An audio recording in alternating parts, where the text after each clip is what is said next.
Hello and welcome back to the channel. You guys know that I'm always looking for something new to play, and while browsing the win rates of the most popular openings, I saw this. A 58% win rate for white with one knight to a3, and this is from the Masters database. After some research, I found that this is called the sodium attack because Na is the chemical symbol for sodium. My goal is to win 3 games with this opening and see how good it really is. Let's get started with game number 1. Alright, game number 1, we get the black pieces, but I'm still going to play knight to a6. In my opinion, that's still very much in the spirit of the sodium attack, and they immediately take the opportunity to double our pawns, which is very fair. We'll see if we can sort of counterattack in the center. They might just close it up, which they do, and we'll go for this root pawn. Now that there's this knight in the way, there's no way for this pawn to connect, so I can sort of just take that, develop my bishop, and even castling here would be a little uncomfortable for the opponent. Right, knight goes back, bishop follows suit. The elephant in the room is that I have doubled pawns, and I'm not totally sure how I get rid of them. Play knight to e7 with ideas of knight to f5, and I'm certainly not going to castle into that. That just seems like a nightmare waiting to unfold. So I'm going to play knight to f5 and just defend it with the knight. And since I don't believe there's a way for the opponent to remove my knight from f5, I think he can just kind of hang out there for a bit, holding on to g7, sort of pretend attacking the center. And we're waiting to see what the opponent actually makes of this. Okay, they're obviously looking for g4, and I obviously have no interest in g4. Allowing them to remove... Oh, they can play it anyways. Luckily, we have this little trick, which is check, gets the knight out of there.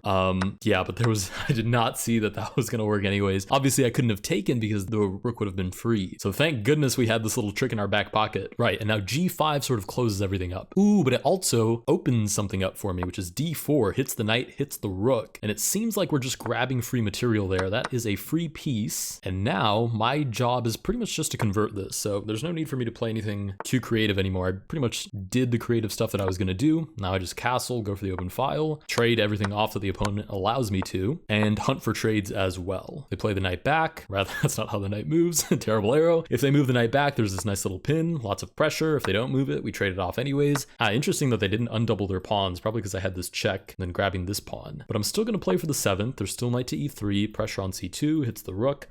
A lot of amusing ideas there. They get their pawn out of danger. Ooh, they're going to allow us to take, which is interesting. Yeah, they do attack my rook, but I kind of just move it out of the way. Okay, I need to stay focused here. As fun as that was, I need to trade pieces, right? They get their bishop out of danger. Let's do the same for our knight. Well, there's still this check, and that wins a pawn too. Okay, they move their pawn to c4, so that's no longer an idea. Knight to f5, I guess. Just kind of kicking out the bishop. Ooh, pawn to c5, I can still take. Ooh, they take my bishop. Interesting. Now, I do have knight to b5 here. Covers that square. Rook check isn't possible. At least wasn't for a second. Now it is. I'll move my king. I suppose d7 should be the priority here. And they do resign. Okay, with that, we win game number 1. We're going to move on to game number 2. We didn't play a true sodium attack, but now we get the white pieces, as well as the opportunity to do exactly that. A true sodium attack. Going for the center. Queen to c7 so early. Oh, you're really supposed to keep this bishop here because it supports c4, but the sheer idea of bishop to f4 and then rook to c1 just looks like so much fun. I'm going to play it. I'm already deviating from what the opening truly is, but wow, e5?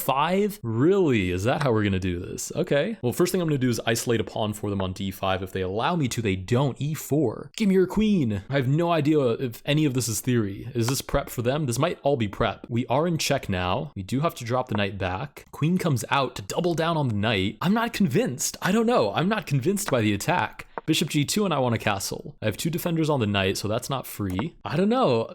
I like it. I love the spirit of it. It's even more crazy than the sodium attack itself. But I don't know. I'm not sold. I'm not sold on exactly what the follow-up is here. There might be like some crazy like g5 or something. I don't know. I don't see it though. Bishop to a6. It might just be that they're just more active than us in general and somehow that wins them the game. But I'm going to go ahead and try my best to prove that that's not the case. We'll hit the queen. Obviously, if they want to trade, we can trade. They move the queen back instead, which makes perfect sense. We'll play check and get that bishop out of there. Now the bishop here is quite annoying because it cuts them off from castling to the point that I kind of want to instigate them a little bit. I want to poke the bear. I want them to take on e2 so I can play rook to e1 and see if we can open up the king.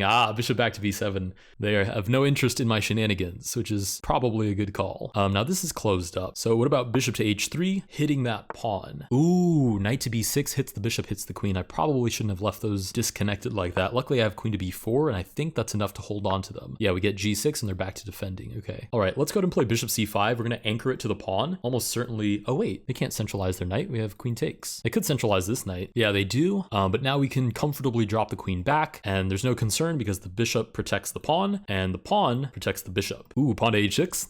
g5 ideas actually are coming to light. That's kind of interesting. We're just going to go for trades. Whoa, rook to h7 is such a strange move there. Interesting. I don't know what to make of that at all. Rook to h7. Okay, well, if we're going to play funky chess, let's play some funky chess. We'll go knight to e5, ignore the trade, and target g7 instead. Or rather, g6 instead. We get queen to f6. Let's start bringing out some more pieces. g5, right. Okay, we'll go a4. I mean, obviously they're going for a kingside attack. Obviously we're going for a queenside attack. And the idea is who can sort of undermine the opponent's position faster. And faster is actually very prevalent here because I have 47 seconds left and they have almost another 40 seconds on top of my time. 30 now, but time is almost certainly going to be a factor here. I can't get over this check though. There's a very funny check here which wins a rook. I would just have to get that knight out of there, which is certainly easier said than done. They're probably going to look for this. We're going to continue with a5. Ooh, bishop to a6. We'll boot the knight. Take a moment to do that. Knight does go back. Let's go bishop here. If they do win the pawn on e5, we get the pawn on c6. And I do still think that's better for us because we're undermining this knight. And if they don't, then obviously we have these two attackers on this pawn. The time situation is getting a little bit more even, which I'm happy to see. Oh, maybe they won't take on e5. They're thinking about it. Ooh, queen to e6. Whoa, that's amusing. Let's just continue to centralize. There's no real reason for me to overthink too much, especially considering I have 26 seconds left. Okay, let me focus up here for a moment.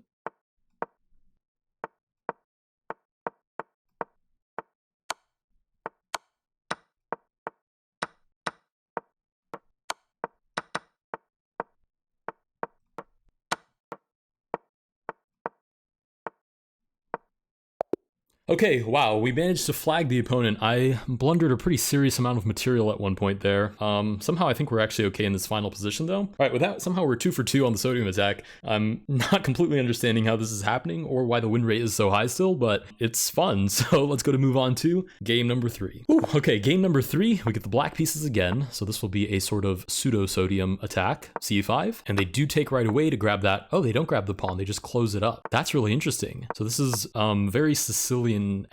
We'll play knight to f6. We do get castles, we'll castle right back. Knight to d7 is a pretty traditional maneuver here. f4, also pretty traditional, trying to close off that e5 control. We'll play rook to b8, putting some pressure on the b file. Whoa, g4, very aggressive. Okay, we're in for another fun game here. Let's go here, a5, with the sole purpose of bishop to a6, and seeing if we can give this guy some life. Okay, b3, with the sole purpose of not giving my bishop life. But we're gonna do our best to sort of challenge whatever's going on here.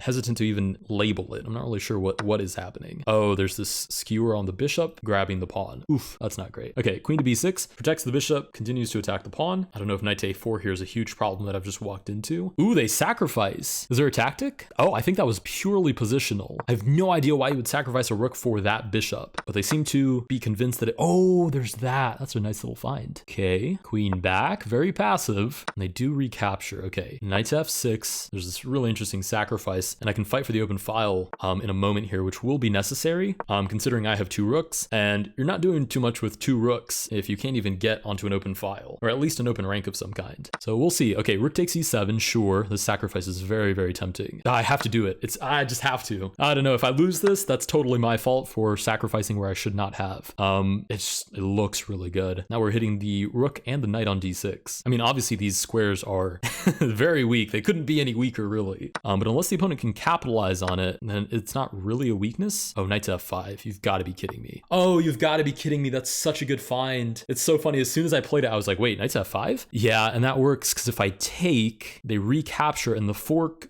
here basically is the queen and g7 and the dark squares, which is also mate. Wow. Really good find by the opponent there. Ooh. Yeah, and there's no way for me to defend all of that at the same time, surely. Oh, wait, yes, there is. Oh, no, there isn't. Well, I can at least take, right? f6 is pretty much the only thing that I can do that unchokes my king, because again, knight to h6 is a smothered mate. Obviously, knight takes e7 is 2, but it wins the queen. And if I move my queen anywhere, queen g7. So f6 is pretty much my only choice here. Really, really good find by the opponent. I mean, to say I'm flabbergasted is probably the understatement of the year. We're going to try for a counterattack, obviously. We're not going down without a fight. But of course, they close the open files. This is really good. Yeah, good find. Yeah, I don't think there's really a counterattack of any kind. I mean, we'll throw some pawns in their general direction in the spirit of an attack. Wait, they blundered. Wow, somehow I'm still not convinced that this is winning, but they did blunder, which is a good start. E5, sure. Let's go here. I just have to make sure they don't promote, which they may very well. Okay, they're stopping me from... No, I'm gonna take, because this rook doesn't have... Oh, knight to d8, really beautiful find. Okay, only choice here is a counterattack, and then going for this, but then knight to e6. Wow, the opponent is on fire today. Absolutely legendary find. Wow, no words. That's just beautiful. That's just gorgeous chess. Yeah, there's nothing I can do there. Really, really nice find on their feet too. Yeah, I'm just gonna take. There's nothing I can do here. Yeah, no, I'm down to 9 seconds as well. I mean, might as well pretend like I'm gonna play for a stalemate, but there's not even any time for me to find something like that. Ooh, they sack. Whoa, feeling the pressure a little bit? Maybe there is time. Hold on just a moment now. Oh, and they do time us out and force that promotion. Okay, with that, we lose game number 3. I would say we fought pretty well. I mean, the opponent found some just like beautiful moves there. All right, we'll go knight to a3 again. My spirit is not broken, just a little bit shaken. Opponent thinking about whether or not they want to play against my extremely powerful sodium attack. Okay, it seems they're about to abort. They fear me and my sodium. Throw a little salt in their eyes, quite literally. Okay, we'll try that again. Knight to a3. D5, there we go. Sodium attack time, let's go. I'm gonna allow them to take if they want to. D4. Oh, we're going all in. We are going all in today. By all means, let's do that. Let's go bishop b5 with the pin. They do take, we'll take back with the knight, more pressure on the position. Of course, there's all of these checks, but bishop d2. And if they don't capitalize now, then I'm just castling out of the way. Okay, we'll go ahead and take. If they take back with the pawn, that's sort of just a weakness. So I'm happy with this little reroute and just targeting that pawn. But I have a weakness of my own. To be fair, I have a long diagonal of my own as well. Play rook to b1 just to defend it. This is free at the moment, and now it's not free. Funny how things change. Queen d4 and checkmate, and the opponent cannot stop that. Rah. They're probably just gonna play like f6. Yeah, that makes sense. Okay. Oh wait, e4? E4 doesn't work because knight to f4 targets the bishop. Should I take? They take with check. I move out of the way. It's probably still worth it. Targeting e6, targeting c6, getting this very pesky knight out of the center as well. It'd be funny if I crossed 2100 with the sodium attack. Knight to f4, we'll go ahead and take. Pretty much no choice but to take the bishop. We'll move the king out of the way. And now there's a funny little fork on these 2 pawns. Yeah, e5. It's actually a really nice solid move because now this bishop is pretty much lifeless. We do manage to snag the pawn. Queen d6 is a tempo that is available on the board. Queen d2, targeting the bishop. I think here we just move the bishop back and accept the trade. I assume they're going to trade and then take on a2. Yeah, they do. There's queen d5, which would force a trade. What? Knight c1? Knight c1 is free, no? Okay, we do get the resignation. All right, with that, we do manage to win 3 games with the sodium attack. Thoughts. Post-game thoughts. I would say that, at least at the level that I play at right now, it's not high enough where emotions aren't something that you still need to take into account. So I would say, for example, had I played a London system, the opponents would have probably been in somewhat familiar territory and would have still taken the game a little more seriously, but they see knight to a3 on the first turn, and I think mentally that flips a switch that tells them either this game is not that serious or this opponent is not that serious, and somehow makes these sorts of mistakes crop up a little bit more. On the other hand, when you see something like game number 3 where the opponent is positionally taking advantage of your mistakes, which knight to a3, I mean, concretely has to be some sort of positional mistake, then you're toast. So I don't know, it's a fun one to try if you want to switch things up and play a very dynamic game. I mean, it's a pretty good way to guarantee that. Would I play it again? No, probably not. Anyways, if you guys did enjoy this video, please consider liking and subscribing. Let me know down below what you guys think of the sodium attack, and I will see you guys in the next one.